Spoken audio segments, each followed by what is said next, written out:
Party with difference वाली भाजपा पिछले विधानसभा चुनाव में हार का ठीकरा जिलाध्यक्षों पर फोड़ना चाहती है। जी हां, सूत्रों की माने तो जमशेदपुर जिला महानगर अध्यक्ष समेत पूरे कोल्हान में भाजपा जिलाध्यक्ष बदलने की तैयारी चल रही है।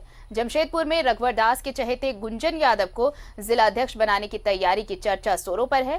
जिला बीजेपी कमेटी में इसे लेकर घोर नाराजगी है। दिखाते हैं आपको रिपोर्ट। विधानसभा चुनाव में भाजपा की करारी हार को देखते हुए जमशेदपुर महानगर अध्यक्ष दिनेश कुमार ने इस्तीफा दिया, जिसे नामंजूर कर दिया गया था। उसके बाद फरवरी के अंतिम हफ्ते में जिलाध्यक्ष को लेकर जिला कार्यालय में रायशुमारी की गई और जब उसमें और वर्तमान जिलाध्यक्ष दिनेश कुमार के पक्ष में माहौल दिखने लगा तो अब उन्हें बदलने की तैयारी है। चर्चा है कि दिनेश कुमार की जगह पूर्व सीएम रघुवर दास के चहेते गुंजन यादव को जिलाध्यक्ष की कमान मिल सकती है। सोशल मीडिया में जिला बीजेपी प्रवक्ता अंकित आनंद और अन्य नेताओं ने मोर्चा खोल दिया है। अंकित आनंद और अन्य रायशुमारी के आधार पर जिलाध्यक्ष की नियुक्ति की मांग कर रहे हैं। साथ ही सोशल मीडिया पर कई सवाल उठाए जा रहे हैं। जिला कमेटी के पदाधिकारियों ने पूर्व सीएम रघुवर दास को पत्र लिखकर ऐसा न होने देने की मांग की। पत्र में कई सवाल उठाए गए हैं कि हार के अगले 6 महीने में समीक्षा बैठक क्यों नहीं हुई, हार का ठीकरा सिर्फ जिलाध्यक्षों पर ही क्यों, तत्काल कोल्हान प्रभारी दीपक प्रकाश जो वर्तमान में प्रदेश अध्यक्ष हैं या फिर सांसद पर क्यों नहीं। आप खुद देखिए यूं के यूं उस चिट्ठी। सेवा में श्री रघुवर दास जी पूर्व मुख्यमंत्री झारखंड सरकार, श्री बाबूलाल मरांडी जी नेता प्रतिपक्ष वरीय बीजेपी नेता झारखंड प्रदेश, श्री धर्मपाल जी संगठन महामंत्री भाजपा प्रदेश, श्री दीपक प्रकाश जी प्रदेश अध्यक्ष भाजपा झारखंड प्रदेश। विषय रायशुमारी के पश्चात जमशेदपुर महानगर जिलाध्यक्ष की घोषणा के निमित्त आग्रह। दिनांक 25 मई 2020 सोमवार। महोदय, सादर नमस्कार। विभिन्न माध्यमों से मिल रही सूचनाओं और जानकारी के आधार पर कोल्हान प्रमंडल के सभी जिलाध्यक्षों को बदले जाने के निर्णय का मैं व्यक्तिगत रूप से समर्थन नहीं करती। चुनाव में तथा अन्य सांगठनिक कार्यों को सभी जिलाध्यक्षों ने अत्यंत निष्ठापूर्वक सुसंपन्न कराया। दुर्भाग्यवश परिणाम हमारे हित में नहीं रहे, अपितु सभी जिलाध्यक्षों के अथक मेहनत और प्रयासों को नजरअंदाज करना उचित नहीं होगा। विगत मार्च महीने में जमशेदपुर में संपन्न हुई रायशुमारी के दौरान कोल्हान के जिलाध्यक्ष बदले जाएंगे, ऐसा कोई नियम प्रदेश बीजेपी द्वारा घोषित नहीं था। जमशेदपुर महानगर के लिए जिलाध्यक्ष के चयन हेतु केवल और केवल रायशुमारी को ही आधार बनाया जाए। संगठन हित में ये हमारा व्यक्तिगत आग्रह है। जमशेदपुर महानगर के वर्तमान जिला पदाधिकारी सहित जिले के मोर्चा अध्यक्षों और मंडल अध्यक्षों की एक राय है कि वर्तमान जिलाध्यक्ष दिनेश कुमार को पुनः दोबारा जमशेदपुर महानगर भाजपा का जिलाध्यक्ष बनाया जाए। इस संदर्भ में पूर्व में भी लिखित अनुरोध और संयुक्त हस्ताक्षर सहित एक पत्र प्रदेश संगठन को प्रेषित कर दी गई थी। निवेदन है कि कार्यकर्ताओं के भावनाओं और आग्रहों को ध्यान में रखते हुए संपन्न हुई रायशुमारी के आधार पर जिनके नाम का प्रस्ताव सर्वाधिक हो उनके नाम की घोषणा प्रदेश संगठन के स्तर से कर दी जाए। वर्तमान में चुनाव में आशातीत सफलता न मिलने और उसके पश्चात झारखंड विकास मोर्चा के भाजपा में विलय के बाद स्थिति चुनौतीपूर्ण है। इस परिस्थिति में अनुभवी और समन्वय स्थापित करने में कुशल नेतृत्वकर्ता की अत्यंत अनिवार्यता है। वर्तमान जमशेदपुर महानगर जिलाध्यक्ष दिनेश कुमार की एक बड़ी उपलब्धि ये भी है कि उन्होंने अपने पिछले कार्यकाल में प्रदेश संगठन द्वारा निर्देशित सभी कार्यक्रमों को ससमय सुसंपन्न कराते हुए सभी कार्यक्रमों में पूरे प्रदेश भर में अव्वल प्रदर्शन किया है। इसके लिए वो भूरी भूरी प्रशंसा के पात्र हैं। जमशेदपुर महानगर के जिलाध्यक्ष का परिवर्तन होने से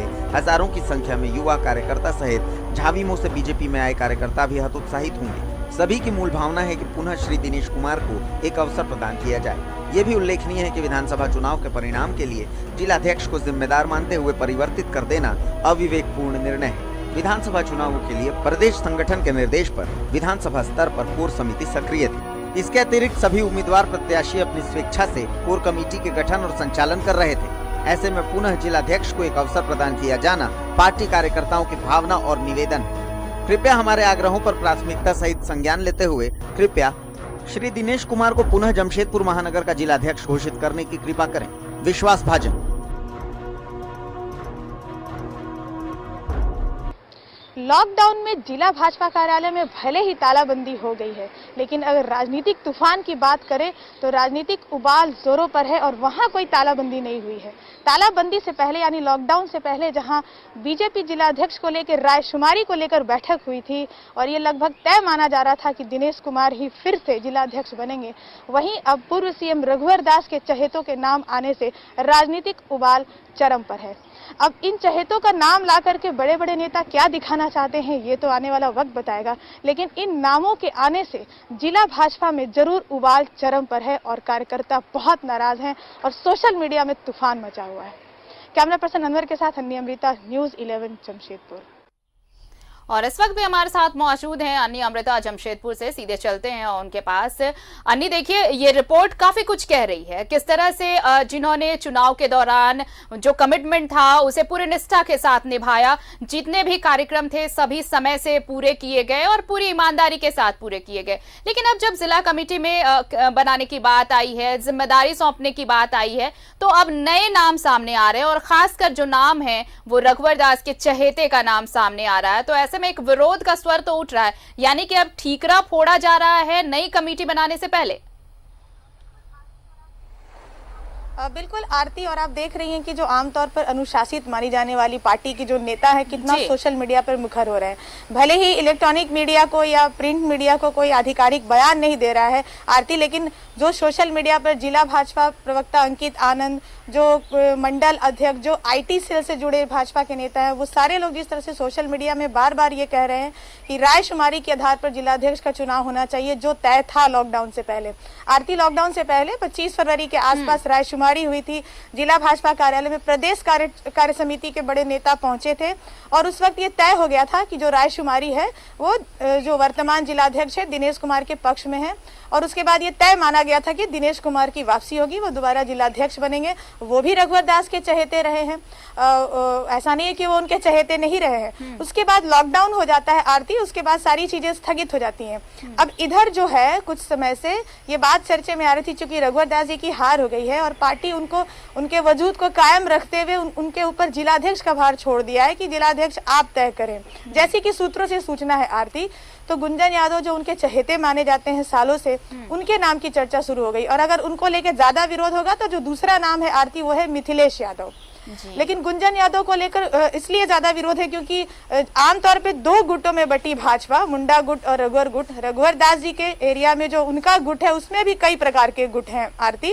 तो ऐसे में जो दो तरह के लोग हैं जो सबको लेकर चलना चाहते हैं और कुछ दूसरे तरह के लोग हैं, उनके साथ खास तरह के लोग हैं, तो ये जो टकराहट है ये कहीं ना कहीं जो है सोशल मीडिया में उभर कर सामने आ रही है। दूसरी बात है जो संगठन का नियम है उसके तहत अगर लग रहा है कि कुछ गलत हो रहा है तो जो कार्यकर्ता है, जो जिला कमेटी के अधिकारी, उन्होंने रघुवर दास जी को पत्र भी लिखा है कि ऐसा न करें। और जो तय हो गया था कि रायशुमारी के आधार पर ये वापस ही करेंगे, तो रायशुमारी के आधार पर ये होना चाहिए। और ये सही है आरती कि दिनेश कुमार जो है बराबर रूप से प्रत्येक गुट के साथ बराबर संबंध रखते हैं और सबको साथ लेके चलते हैं और उनकी एक उपस्थिति स्वीकार्य है सबको। इस बीच में जो है एक बात लगातार मांग की जाती रही जिला कार्यकर्ताओं के कि जो हार हुई है उसकी समीक्षा की जाए, क्योंकि हार का ठीकरा सिर्फ जिलाध्यक्ष के सिर फोड़ देना ये उचित नहीं है। क्योंकि जो वर्तमान प्रदेश भाजपा अध्यक्ष हैं दीपक प्रकाश जी, तब वो कोल्हान प्रभारी थे जिनके नेतृत्व में ये चुनाव लड़ा गया, तो उन पर क्यों नहीं सवाल उठाया गया? सांसद पर क्यों नहीं सवाल उठाया जाए? अकेले जिलाध्यक्ष कैसे जिम्मेवार हो सकता है? दूसरी बात है आरती, एक सवाल ये भी उठाया है कार्यकर्ताओं ने कि जब उस वक्त दिनेश कुमार ने इस्तीफा दे दिया, जब हार हुई तो उस वक्त इस्तीफा नामंजूर कर दिया गया, यानी उस वक्त हालात कुछ और थे। और अब जो है हालात को पलटने की कोशिश की जा रही है जो नियमों के खिलाफ है। और कार्यकर्ता इसी बात को लेकर के उन्होंने पत्र लिखा है रघुवर दास जी को और कहा है कि ऐसा ना होने दिया जाए। तो अब आगे क्या कुछ होता है ये देखना दिलचस्प होगा आरती। फिलहाल अनुशासित और पार्टी विद डिफरेंस कहने जाने वाली जो भाजपा है अंतर विरोधों के साथ सामने आ रही है सोशल मीडिया पर, और जो पहले दबी जुबान में लोग बात कह रहे थे अब सोशल मीडिया पर मुखर होकर कहने लगे। जी आरती, अब देखिए, पार्टी विद डिफरेंस की बात कहती रही है बीजेपी, खुद को सबसे अलग बताती रही है, लेकिन ये लॉकडाउन का जो स्पैम रहा, लॉकडाउन का जो पीरियड रहा, इसमें ऐसा क्या हुआ? जब पहले रेजिग्नेशन उनका अमान्य कर दिया क्या, उन्होंने कहा कि मैं जिम्मेदारी लेता हूं, तो उस वक्त इसे अस्वीकार कर दिया पार्टी ने। लेकिन अब ऐसे इन 60 दिनों में ऐसा क्या हुआ कि दिनेश यादव का नाम हटाकर अब गुंजन यादव के नाम को लेकर ज्यादा चर्चा है कि अब गुंजन यादव को कमान सौंपी जा सकती है? ये अंदर खाने कुछ तो चल रहा है या नहीं? बिल्कुल आरती, कुछ तो सूत्रों से जानकारी मिली है कि वो लोग जो पार्टी से निष्कासित कर दिए गए, जिन पर ठीकरा फोड़ा गया हार का, जो लोग जिन पर यह आरोप लगा कि उन्होंने सरयू राय का साथ दिया, इस तरह के जो लोग निकाले गए उनके भी नाम आ रहे हैं कि संभवतः उनका ये दबाव काम कर रहा होगा या वो कोशिश कर रहे होंगे कि कुछ जो है बदल जाए व्यक्ति, तो कुछ उनकी वापसी हो सके पार्टी में। ये एक कयास है आरती, ऐसी एक सूत्रों के हवाले से सूचना है, यही सही है, ऐसी बात नहीं है। दूसरी बात है कि जो कार्यकर्ता है पार्टी के या जो युवा है, उनको लगता है कि जो पार्टी है वो समीक्षा नहीं कर रही है। 6 महीने हो गए, समीक्षा नहीं हुई, लॉकडाउन आ गया, इसी बहाने कोई सोशल डिस्टेंसिंग का हवाला देकर कोई बैठकें भी नहीं होती हैं। तो समीक्षा जब होगी तब तो पता चलेगा कि हार के कारण क्या थे, और समीक्षा जब नहीं होगी तो फिर वही होगा कि जिसका जो चहेता होगा उसको लाया जाएगा, और जो चहेता है वो भी बदलता रहता है वक्त के हिसाब से आरती। तो कहीं ना कहीं यहाँ पर गुटबाजी जो है वो हावी दिख रही है, और ये मुखर होकर जब लोग बोल रहे हैं सोशल मीडिया में तो ये वाकई गंभीर बात है, क्योंकि आमतौर पर भाजपा के नेता अंदर कुछ भी हो जाए ऊपर से आज तक कभी भी बिल्कुल नहीं अंजनी, और ये जो चीजें, तमाम चीजें जो सामने आ रही हैं, ये बखूबी बता रही हैं कि फिलहाल तो कोई हार की जिम्मेदारी लेना नहीं चाह रहा, एक दूसरे पर ठीकरा फोड़ना चाह रहा है। दूसरी चीज ये कि समीक्षा से बचना चाह रहा, हार की वजह क्या रही ये कोई जानना भी नहीं चाहता। बस वो चीज एक आया और वो गुजर गई, वो चीजें, बस इसी चीज को मानने की बात जो सामने आ रही है। अब देखना होगा कि ये जो नए चेहरे सामने लाने की कोशिश की जा रही है, अगर लॉकडाउन के बाद समीक्षा करती है पार्टी तो क्या कुछ अब निकल कर सामने आता है, क्या वाकई दूसरा गुट हावी है इस पर, ये तो वक्त बताएगा। नहीं, फिलहाल तमाम बातचीत के लिए आपका